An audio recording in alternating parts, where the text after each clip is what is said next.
se va a transmitir, y aparte de eso se va a subir a las redes. Nosotros con esta actividad como Fundación Institucionalidad y Justicia, nosotros no pretendemos que este panel sea un panel de inducción, ese no es el objetivo. Aquí hemos juntado a un grupo de expertos, de articulistas, que en torno a la propuesta de reforma constitucional que depositara el presidente de la República en el Congreso Nacional, ellos han emitido una serie de criterios, de juicios, que desde el punto de vista de lo que es el acervo jurídico, los aspectos técnicos constitucionales, los aspectos jurídicos, un proceso de reforma constitucional evidentemente de que no dejan de ser sumamente interesante a los fines de que la sociedad dominicana nada pueda una vez los escuchemos a cada uno de ellos, que como ustedes verán, algunos coinciden pero con fundamentos inclusive entre ellos mismos diferentes, y otros difieren con argumentos también entre ellos mismos diferentes. Es decir, que quisimos hacer un panel, vuelvo y reitero, en donde al final sean ustedes los que saquen sus conclusiones. Eso es de lo que se trata. Entonces, yo quiero comenzar dándole la palabra a mi alumna querida, a Jimena Conde, que como ustedes saben, se ha destacado no solamente en el área del derecho público, sino también pasó por la consultoría jurídica del Poder Ejecutivo, en donde toda la clase jurídica le reconoce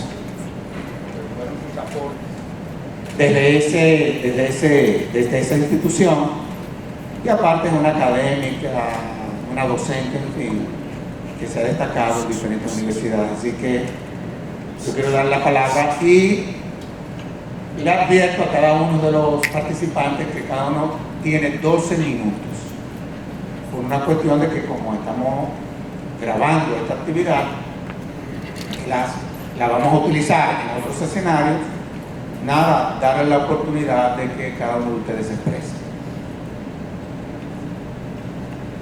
Buenos días a quienes nos acompañan hoy de forma presencial como a través de los medios.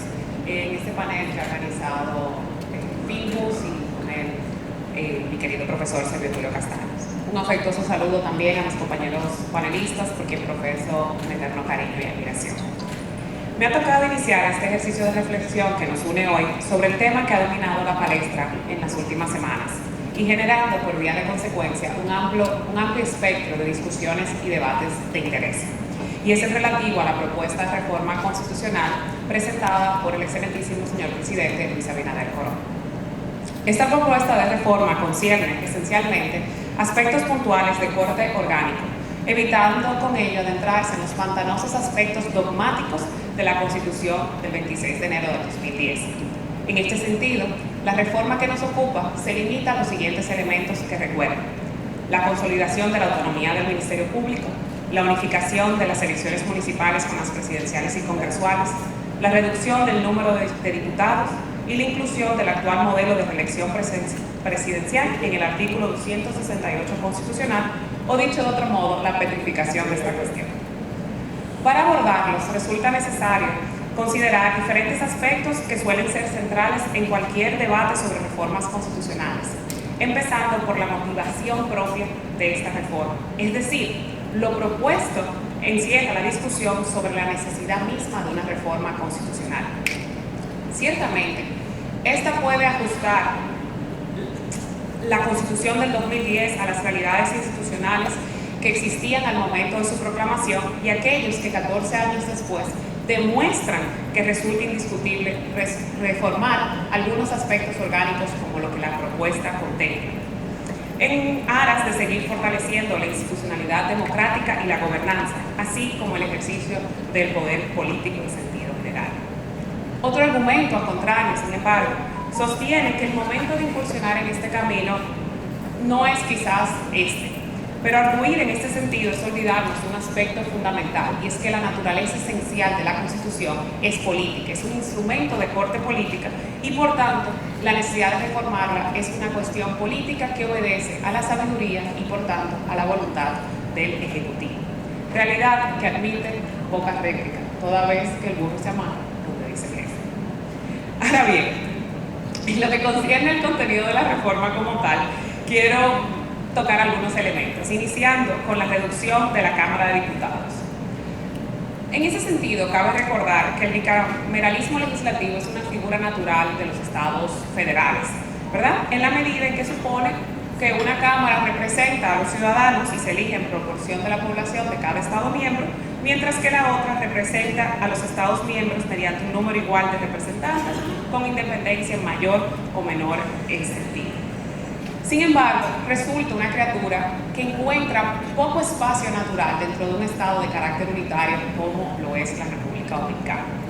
Lo que procuro con esta contextualización es que la discusión que deberíamos tener realmente sobre la necesidad o no de retornar a un Congreso unicameral como en otros estadios históricos del régimen constitucional dominicano tuvimos. Pero no estamos ahora mismo listos para esa conversación. La otra opción es entonces adentrarnos a reducir el número de representantes en la Cámara de Diputados. No es ajeno a ninguno de nosotros que el Estado dominicano está ligeramente desbordado. Es un Estado que a nivel administrativo es bastante grande y que el interés de reducir la Cámara Legislativa o esta Cámara Legislativa procura en esencia aportar a ese esfuerzo de ir reduciendo junto con otras propuestas que ha presentado el presidente Abinader a lo largo de su primera gestión y de esta segunda gestión que apenas inicia. Pero no estoy segura de cuáles, además de esto, las otras ventajas. Naces, mi querido amigo y mentor en las artes del derecho constitucional, la que denomina las artes oscuras del derecho constitucional, alega que esto no tiene mayor impacto presupuestario. Pudiera estar de acuerdo, porque quizás la reducción no es tan significativa. Está también la otra cuestión de la parte representativa, es decir, de qué manera esta reducción puede o no afectar el carácter representativo de esta Cámara Legislativa. Esto me queda poco claro todavía con la propuesta de reforma y estoy esperando con ansias ver las discusiones que de una manera a la cual de una manera u otra podamos tener acceso en el seno de la Asamblea Nacional Revisora. Ahora bien, en lo que respecta a la autonomía del Ministerio Público, considero que esta figura no es ajena al proceso constitucional del 2010. Por el contrario, entre sus pilares principales, este era uno de ellos. Donde radican mis temores es esencialmente en lo relativo a la figura del Procurador General de la República, sobre el cual la propuesta intenta cambiar su designación, su duración en el cargo en cuanto a lo que respecta a la posible inamovilidad y su exclusión del Consejo Nacional de la Magistratura. Este funcionario, si bien sería nombrado por el presidente de la República, deberá ser sometido al escrutinio, por decirlo de alguna manera, del Consejo Nacional de la Magistratura, que en un ejercicio de contrapeso deberá aprobar o desaprobar esta designación. Es decir, se presentaría ante los miembros de este Consejo, del cual el procurador ya no será parte, la cabeza de un órgano distinto y contrapuesto del Poder Judicial, y parte de la decisión a tomar recaerá en primer lugar, magistrados de la Suprema Corte de Justicia. Es decir, ahí hay un problema de base. Resta indicar, además, que en la medida en que el procurador dejará de ser parte de este consejo, propuesta con la que en inicio no estoy en desacuerdo, no puede dejar de advertir que dejará cojo al Poder Ejecutivo y su balance de poder. Por demás, y aquí quizás es lo más relevante, combinar al procurador a una inamovilidad por 2 años no solo es desnaturalizar su posición y con ello su función, que es distinta, por ejemplo, a la de los magistrados de la Suprema Corte o al mismo gobernador, por ejemplo, del Banco Central, sino que además es un contrasentido a la legitimidad democrática que ostenta el presidente de la República para designar a quien considere técnicamente competente para realizar esta labor. Quedan 2 aspectos que brevemente quiero tocar. El penúltimo, es el relativo a la unificación de las elecciones. En ese sentido, en breve, yo estoy totalmente de acuerdo con unificar las elecciones, especialmente dos comicios que se llevan a cabo tan cerca en el año. Eso sería, ¿verdad?, evitar la paralización doble de la Junta Central Electoral con nada de diferencia, ¿verdad? Entonces, poder unificar las elecciones es quizás de las propuestas más sólidas que contempla esta propuesta de reforma constitucional. Y por último, para no abusar del tiempo concedido, debo referirme a la petrificación de la no reelección presidencial luego de 2 mandatos. Primeramente, este modelo de 2 mandatos y nunca más siempre ha sido, el de mi preferencia, tanto como jurista como ciudadano. En segundo lugar, la inconsistencia histórica de nuestras clases políticas de empantalonarse políticamente y ser congruentes en este aspecto deja mucho que desear, por no decirlo de alguna otra manera. Pero tampoco causa demasiado asombro en nuestra región, dadas las realidades propias que la caracterizan. El problema, sin embargo, es con la petrificación en el texto constitucional. Tal vez incide en mi escepticismo, mi falta de convicción por las cláusulas pétreas, que de pétreas tienen lo que le agrade y convenga a las clases dominantes de un momento, y que dejarán, con sorpresa, de serlo cuando así éstas lo decidan. Que esto acarree o no un rompimiento del orden democrático es otra cuestión, pero de que en sentido práctico puede reformarse la Constitución y llevárselas de encuentro, de eso no cabe duda. El problema de esto es que al llevársela de encuentro pueden llevarse también la esencia de la República como tal. No obstante, resulta importante revisitar la discusión. En este sentido, hay quienes aducen que en la medida en que la forma de gobierno no es un aspecto contenido taxativamente en el cuerpo del artículo 277 constitucional, no se requiere de un referendo aprobatorio. Esto es difícil contradecirlo, es decir, si hacemos una lectura textual, pues efectivamente a esa conclusión podemos arribar. Por otro lado, hay quienes arguyen que sí lo está, pues concierne un asunto procedimental y como tal debe celebrarse un referendo. A mi juicio la cosa no está tan clara, pero prefiero pecar de exceso que de falta, y lo que me lleva a inclinarme por la necesidad de celebrar un referendo, no porque entienda que la forma de gobierno sea parte de los procedimientos de reformar, sino porque este mecanismo persigue, como su nombre lo deja entrever, refrendar decisiones de tan denotado calado constitucional, evitando con ello, moralmente al menos, que los muertos decidan por los vivos. Muchas gracias. Gracias, Jimena. Quiero darle la palabra a Ricardo Rojas León para que haga sus planteamientos. Ricardo. Buenos días. Quiero agradecer a la Fundación Institucionalidad y Justicia, en la persona de su cabeza principal, Sergio Tulio Castaños, esta nueva oportunidad de participar en un evento organizado por esta entidad para discutir un tema tan importante como esta propuesta de reforma constitucional. Un saludo también a todos los presentes y, lógicamente, a los distinguidos colegas abogados y juristas que me acompañan en esta mesa. Yo me voy a centrar básicamente en el tema de la cláusula pétrea y el referendo. Comencemos por aclarar una confusión que ha aflorado en la discusión sobre la necesidad de tornar inmodificable la regla de elección presidencial contenida en el artículo 124 de la Constitución, que prevé que la presidencia de la República solo se puede ejercer por 2 periodos consecutivos y nunca jamás. Se ha afirmado que petrificar esa regla implica una modificación de los procedimientos de reforma de la Constitución al modificarse la competencia de la Asamblea Nacional Revisora. Se ha pretendido fundamentar esa idea comparando el procedimiento de reforma de la Constitución con un proceso judicial en el que ab inicio el juez apoderado de un caso revisa su competencia. Lo primero que se debe aclarar es que no se puede comparar un procedimiento de reforma constitucional con un proceso judicial. Si bien es cierto que en todo proceso judicial, penal, civil, administrativo, se rige por uno o varios procedimientos dependiendo de la naturaleza del caso, no es menos cierto que el hecho de que un juez se declare incompetente o competente en una disputa en modo alguno implica que eso sea parte del procedimiento. Verificar su competencia es un mandato al juez por un tema de economía procesal, de especialización, de organización y de integridad misma de cada proceso. Y además, cuando esa verificación de la competencia se hace a solicitud de una de las partes, lo que hace el juez es responder a una excepción de incompetencia. Y eso no es parte de ningún procedimiento en particular, sino una garantía del debido proceso. El proceso de reforma de la Constitución es distinto porque aquí no hay partes en conflicto que pretenden que un juez le conceda la razón. Un proceso de reforma constitucional implica el ejercicio de una potestad limitada que el pueblo, titular del poder constituyente, ha delegado en ese poder constituido que es la Asamblea Nacional Revisora. La Asamblea Nacional Revisora no resuelve conflictos entre particulares, sino que crea normas constitucionales.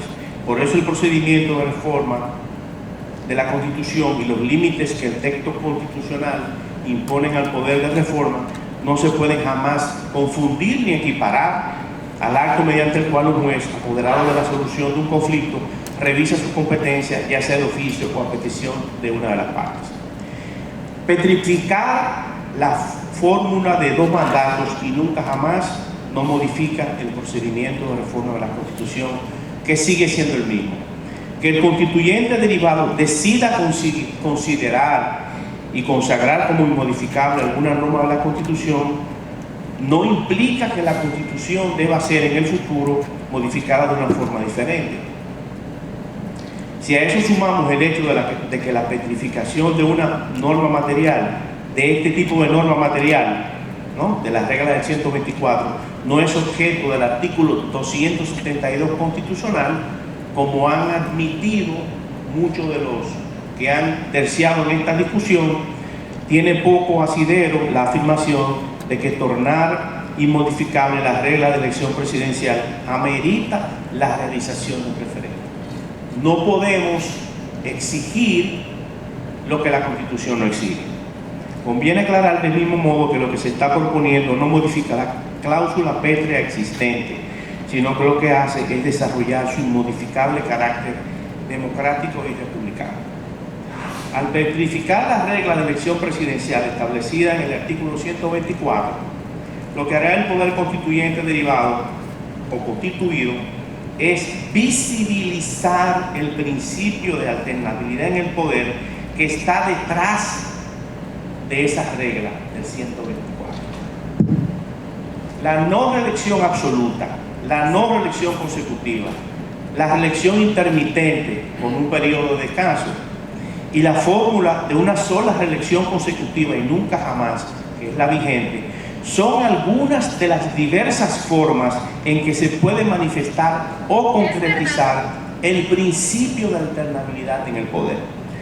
El asiento constitucional de ese principio en el constitucionalismo dominicano data de la Constitución Dominicana de 1865, resultante de la gesta restauradora, ya que era parte de la cláusula pétrea que se incorporó en esa Constitución y que impedía una modificación del régimen político nacional que siempre sería republicano, democrático, civil, representativo, alternativo y solidario.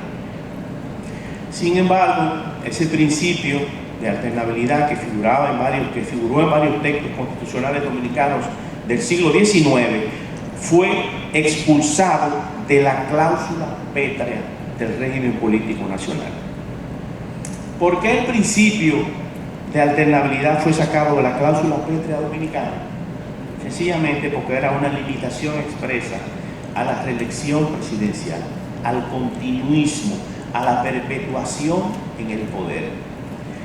Lo que se está proponiendo es que ese principio de alternabilidad, implícito en el artículo 124 de la Constitución, sea rescatado y se convierta en una limitación expresa de la potestad de enmendar la Constitución que tiene la Asamblea Nacional. Es decir, que además de democrático, civil, republicano y representativo, nuestro régimen político también se caracterice por la alternancia o la alternabilidad en el poder. Hace 90 años, el jurista Francisco Ayala, en la presentación de la primera edición española de la obra Teoría de la Constitución del gran jurista alemán Carl Schmitt, decía que para el autor de esa obra, debajo del Estado de Derecho duerme en efecto la monarquía. Debajo de nuestro Estado de Derecho siempre ha dormido la tiranía, la dicta blanda y los gobiernos autoritarios.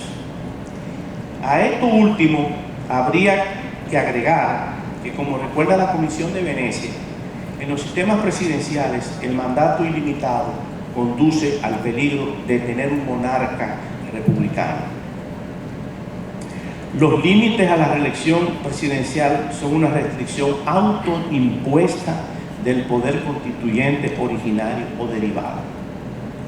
Para que la democracia funcione en forma más adecuada, para que nadie se eternice en el poder, abuse de los recursos del Estado y corrompa a gran parte de la clase política, afectando las libertades, los derechos humanos y el pluralismo democrático. En las últimas 5 reformas constitucionales que se ha tocado la regla de elección presidencial, generando conflictos la mayoría de las veces.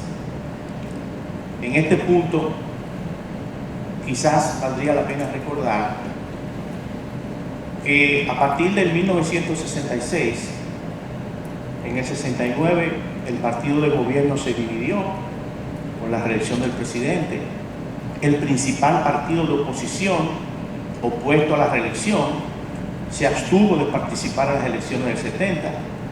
El Acuerdo de Santiago, un frente amplio de partidos políticos que iban desde el PRD hasta el MPD, pasando por el PQD, también se abstuvo de participar.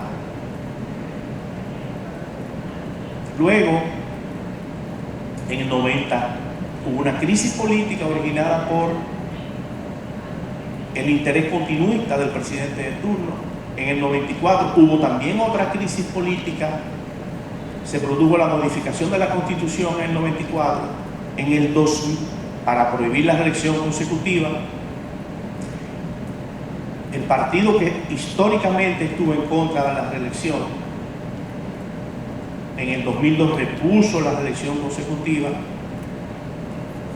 y posteriormente, cuando la Constitución del 2010 modificó el régimen, en el 2016 se restableció la reelección consecutiva, y en el 2019 estuvimos a punto de caer en una crisis política por los aprestos tendentes a eliminar el impedimento de nunca jamás en la Constitución del 2015.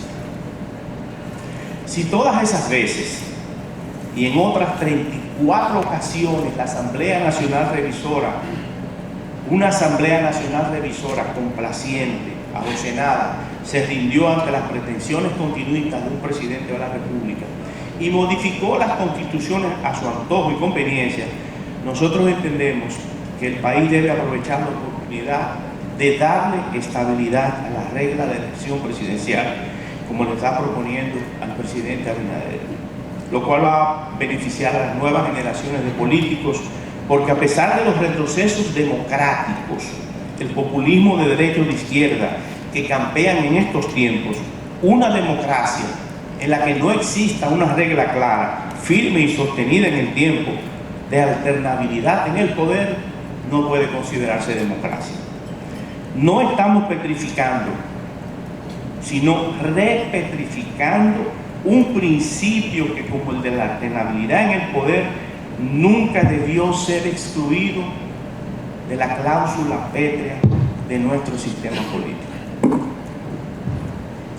Gracias, Ricardo. Quiero darle la palabra inmediatamente a D'Angela Ramírez a los fines de que haga su exposición.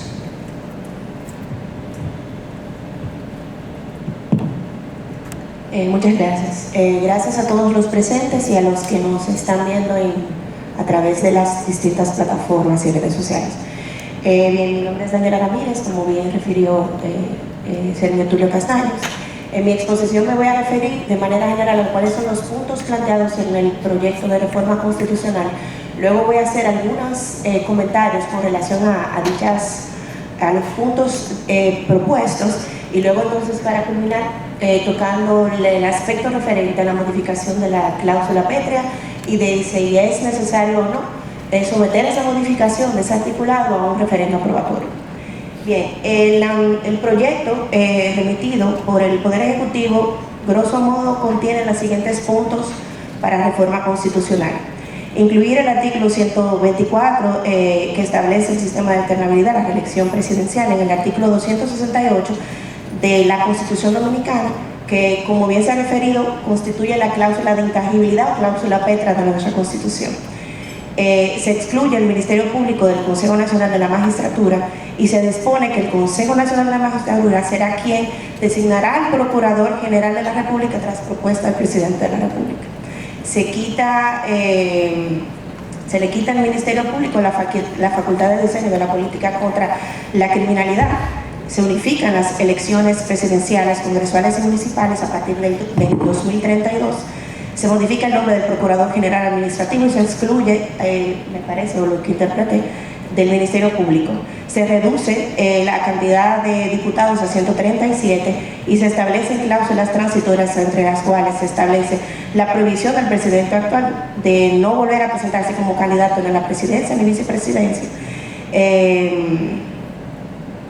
Y un establecimiento de las modificaciones que se refieren a las reglas de postulación, elección y permanencia en el cargo, de modo que no puedan beneficiar a las autoridades de turno al momento de que dicha modificación se realice. Paso entonces ahora a hacer algunas modificaciones, unos comentarios para luego pasar al aspecto de la cláusula de la modificación del artículo 268. Con relación a la propuesta de exclusión del Ministerio Público del Consejo Nacional de la Magistratura, estoy de acuerdo porque el Consejo me parece a mí un órgano en el que deben converger los poderes del Estado. Sí, en su configuración se garantiza la presencia tanto del presidente y la representación de las mayorías. En ese sentido, tal vez hubiera sido deseable que se encontrara o se incluyera en su configuración la representación también de las minorías, porque estamos hablando de la democracia. La democracia no es solamente el gobierno de las mayorías, sino el gobierno del pueblo. Sin embargo, con relación a la parte de que el presidente proponga al Procurador General de la República y él mismo sea, digamos, lo que se expresa es una especie de mera confirmación por parte del Consejo Nacional de la Magistratura. Entonces ahí no le veo yo como mucho sentido. Tal vez si en lugar de proponer a una persona se estableciera una especie de terna, de modo que el Consejo Nacional de la Magistratura sí tuviera entonces que evaluar entre los candidatos y en función de eso pues decidir quién. Entonces ahí sí me entiendo, yo tendría un poquito más sentido la modificación que se está proponiendo. Con relación de la exclusión del Procurador General Administrativo y su denominación a abogado general de la Administración Pública, realmente no entiendo la eficacia de la modificación. No veo básicamente en qué aportaría a un esquema de fortalecimiento del orden constitucional o la necesidad de ser incluido en la reforma. Con relación a la reducción de la cantidad de diputados a 137, me refiero al comentario hecho previamente por mi compañera Jimena Conde. Yo me inclinaría, de hecho, a que el Congreso Nacional volviera al estadio primigenio de nuestra historia, que fuera una sola Cámara, porque realmente la razón de ser de que haya una Cámara de Diputados y un Senado es precisamente para una especie de contrapeso. Sin embargo, en la realidad material, ese contrapeso realmente no se verifica en la realidad, y nosotros somos un Estado pequeño, por ende no veo mucho la necesidad, si no hay realmente efectivamente un proceso de contrapeso entre el Senado y la Cámara de Diputados, no tiene sentido para mí mantener un esquema de bicameralidad. Con relación a la reducción de los miembros de la Cámara de Diputados 137, estaría de acuerdo también, porque veo que se garantiza en función de la demografía y se limita, o sea, se pone como un mínimo a 2, o sea que garantiza una especie de representatividad. Desde ese punto de vista yo estaría de acuerdo con esa modificación. Con relación a la inclusión del artículo 124 al artículo 268, yo diría que no es posible. Yo concuerdo con lo establecido con el profesor Rojas de que no hay una modificación al procedimiento constitucional. Sin embargo, el hecho de que podamos hacer algo no quiere decir que sea conveniente por un tema de prudencia. El artículo 268 de la Constitución, como bien es la cláusula pétrea, debemos también tomar en cuenta que no es la única cláusula pétrea, porque el Tribunal Constitucional en una sentencia, la 163-14 me parece, estableció que el artículo 33, por ejemplo, con relación al himno nacional, es una cláusula pétrea. Solo decide en ocasión de una ADI que se presentó en contra del uso del término quisqueyano en el himno nacional. Pero volviendo a la cuestión, el artículo 268, el que establece cuál es la forma de gobierno, no ha sido modificado de manera importante en nuestra vida republicana. Entonces, incluir ahora la fórmula actual de alternancia en la reelección me parece que pudiera poner un poco en peligro esa estabilidad que es bastante importante de lo que es nuestra forma de gobierno. Entonces, me pregunto si esa es la única forma de garantizar.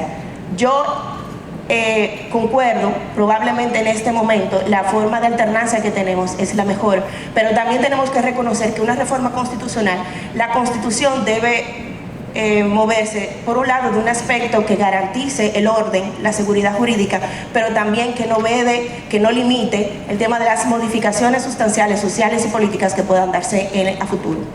Y esto es importante también precisamente para garantizar que la Constitución no se modifique frecuentemente, porque no es la vocación de la Carta Magna. Entonces, me pregunto, tal vez ahí podríamos sugerir que no se modifique o no se incluya la fórmula actual del artículo 124 en el artículo 268, sino que más bien la propuesta que se pone en el proyecto, el 278 actual, que me voy a permitir leer, dice: ejercicio electivo y reformas constitucionales. Ningún funcionario de elección popular podrá beneficiarse de una reforma constitucional realizada durante su mandato cuando éste verse sobre las reglas de postulación, elección y permanencia del cargo que ocupa. A mí me parece que este artículo pudiera dar respuesta, no modificar el artículo 268 para incluir o petrificar la fórmula actual de reelección, sino que se establezca, no se petrifique o se intangibilice la fórmula actual de reelección, sino que se prevea que las reglas de postulación, elección y permanencia en el cargo, cuando se someta o se modifique, no pueda aplicar para las autoridades de turno en el momento que dicha modificación se produzca. ¿Por qué? Porque si nosotros vemos históricamente, es lo que precisamente ha sucedido.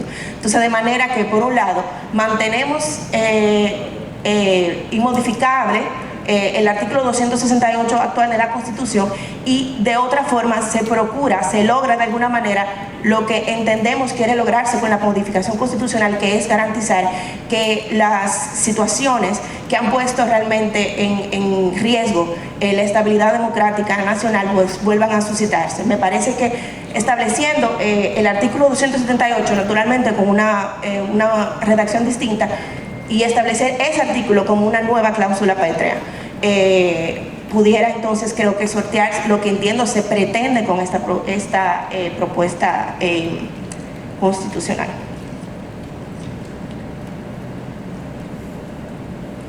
Finalmente, concuerdo con lo establecido con el profesor Rojas. No creo que esta modificación en todo caso tenga que ser aprobada por un referendo aprobatorio, pues no hay una modificación propiamente dicho, ni de derechos, porque también incluso en su momento analizando pensé que pudiera estarse hablando de la cuestión de modificar el tema del aspecto pasivo del derecho a elegir y ser elegido, pero tampoco de los procedimientos constitucionales. No entiendo que haya una modificación y por tanto no tiene por qué aplicarse el artículo 272. Quiero a continuación darle la palabra a D'Angela Ramírez. Perdón. a Yancy Castro. Yancy. Gracias. Bueno, yo me voy a basar esencialmente en los dos puntos que considero desde mi perspectiva relevantes o de más discusión con relación a esta propuesta de reforma. Yo entiendo que empezamos con lo de la necesidad, pero sabemos que las constituciones siempre podrán mejorarse, instituciones, su estructura a través de reformas constitucionales. Es un ejercicio legítimo y necesario. No hay duda en que una reforma constitucional tiene ese valor y esa garantía. Ahora bien, hay aspectos en esta reforma constitucional que comportan lo que llamamos una novedad en la cultura constitucional dominicana. Esto así porque no tenemos anteriormente una situación parecida a la que estamos viviendo en el día de hoy con relación a la petrificación o la solicitud de petrificación. No tenemos precedentes específicos donde podamos guiarnos en nuestro constitucionalismo dominicano y posiblemente sería difícil encontrar en otros países porque no es un ejercicio que sea asiduo. Entonces, si vemos o si nos vamos a nuestra Constitución y asimilamos, por ejemplo, la Constitución española, vemos que en España toda se puede modificar. Tú puedes modificar cualquier cláusula, cualquier título, cualquier principio. Ahora bien, dependiendo lo que se vaya a modificar, el contenido de la modificación tiene algunas exigencias distintas o particulares. Y entre las exigencias que tiene está el referéndum aprobatorio. ¿Por qué ellos lo utilizan? ¿Por qué? Porque entienden que hay cosas, hay modificaciones que no afectan la estructura constitucional del Estado. Al no afectar la estructura constitucional del Estado, entonces son mínimas y no hay necesidad de que se reforme. Diferente pasa con algunas reformas que podrán tocar. La vertebración del Estado constitucional. Entonces, cuando vamos al sistema dominicano, donde